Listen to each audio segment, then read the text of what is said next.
Ladies and gentlemen, in July, we had Hurricane Hannah hit Texas, and then we had Hurricane Isaias hit North Carolina. And then in August, we had Category 3 Hurricane Laura hit Louisiana. And I was with you every step of the way. And now I am totally rested up, and it is all aboard the wave train. We have 4 areas to watch for possible cyclonic development. Now, the area most likely to develop is the area that's probably, asterisk, least amount of danger to human beings at the moment. Although it could be a fish storm, which means, hey, fishies, you guys better watch out. But we got this area down here. Models seem to be taking it straight into Guatemala. And then we have these 2 areas down here, who most people agree is probably the danger zones we really need to be watching out for. But as of right now, through all my calculations, it doesn't look like we have anything of serious major worry until 7 to 12 days from now. But that definitely and absolutely can and will change because this is 2020. And 2020 is the wildest and craziest year of all time that we know of in the modern age. And I regret to inform you, through all of my calculations, as I have been saying, September and October are going to be the wildest, the craziest, the most challenging months for everybody on every level in every which way but loose. And also, I want to point out, September 10th is what is known as peak hurricane season. And so we definitely expect things to be snafu bar wild about 10 days from now. And technically, the max peak season is 12 days from now. So definitely be ready. We've got a little bit of a resting up point, and then it's probably going to be wild. Now, what you're going to see from here is going to be a wild speculation. It is definitely not a forecast. It is just the models give us ideas that are more than 10 days out, and we can look for patterns from those models. And so a lot of meteorologists won't show anything outside of 3 to 5 days. But I'm not a meteorologist. I am your planetary defense commander, Star-Lord New Thor 7, and I'm doing everything I can to get everybody ready. Now, Hurricane Laura hit Louisiana super hard, and the last time I checked, there were still over 500,000 people without power. They got hit super hard. And so let us send our prayers, good thoughts to the way of Louisiana, because it will take a while to get everything turned back on. And they definitely got hit very hard by a Category 3 hurricane. And I said at the very beginning of the year, if you have a Category 3 or higher hurricane headed your way, I would definitely recommend evacuating, not only for the damage, but going a week or 2 without power would just not be a situation I would want to be in. The storm surge in Louisiana was projected to be about 20 feet. From what I understand, it only reached 17 feet, but it still did a whole lot of damage to a whole lot of areas. Thank you to Weather DAC for all these very informative before and after pictures of the destruction in Louisiana. Thank you to Crank Weather Guy, who always does a fantastic job and is my unofficial weather prevention crime partner. And thank you to all the people out there on Weather Twitter and the Weather Weenies and Nerds who help us stay informed. And I want to say again, all my Jedi senses tell me that September and October are going to be the weirdest and wildest months. And the most hurricanes the United States of America have ever been hit by is 7. We've been hit by 3 already. We were hit by 7 in the 1800s. And so I would just get ready for a wild and crazy September and then October. Now, by my calculation, and I Cranky Weather Guy, we're still got about 10 to 12 more days before we're going to be in major danger or know exactly where any of these hurricanic systems might be headed.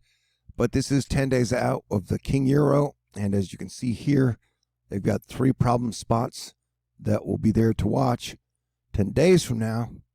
But like I said, this is all speculation because things can and do change on a very short timeline. And now we're watching the GFS Para model, which is only for entertainment and speculation purposes to get an idea of what we might be facing. But like I was saying, there's one wave that gets taken straight into Guatemala. Models seem to be consistent with that, but it's the two waves behind it that are troublesome. And if you'll notice, right around the exact date of hurricane peak season, which would be September 10th, we would have 3 hurricanes on the board, or tropical storms. But one would model, the GFS Para seems to be taking one of the waves towards the back into North Carolina and up the northeast coast again.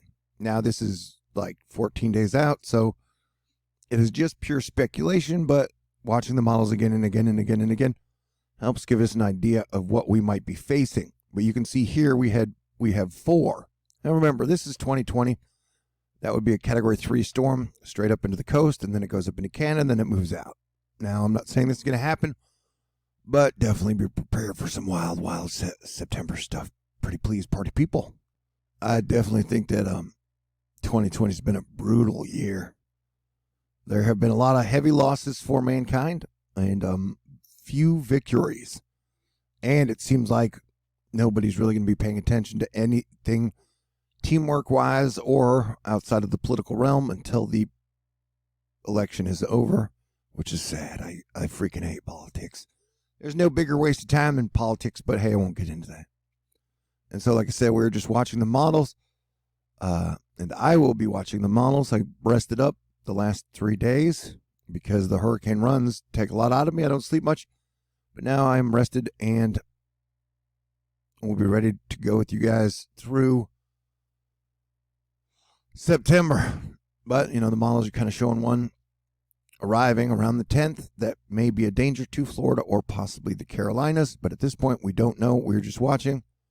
But like consistently, when it takes one of our storms straight into Guatemala, that could change.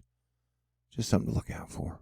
And so I do have firm belief that things are going to improve. That may not be till after March of 2021 or even later than that. But I do think that society will get back on its feet and headed in the right direction in 2022. So please play excellent defense. Do what you can to help out. And so we can make it to the roaring 20s, which would start around 2022. And we can party and have good times then. So consider the next year and a half kind of like Asteroid Fight Club Space Force School, where the universe will be taking us to school, teaching us new lessons for the next year and a half. And so I would love to have you with me in 2022 as we party. But I got to say, like I said the other day, we don't know who is going to survive. I mean, I could die, you could die, we could die. Hopefully we will survive and things will get better. But I will be here for you, and me and Cranky will be doing what we do. Took you every step of the way through every hurricane we've had so far, and we will continue to do so. And then there's a whole giant team who loves this stuff. And so stick around, and I will keep bringing you guys excellent information. And like I said, if it's Cat 3 or higher, I would evacuate if you could, but we don't have any specific areas to worry about. But we definitely think that we will have something to watch in about 10 days. All right. And also, it is that fun time of the month. If you guys are new here, I do a fundraiser at the start of every single month so I can do this full time, keep THORnews up and running. And I depend on your contributions and donations. And so I got 5 days left in my fundraiser, 4.5. If you would like to contribute so I can keep doing what I do, I got a snail mail, T. Lewison 5430 Birdwood Road, number 416, Houston, Texas 77096. Send a snail mail. It helps the post office. We love the post office.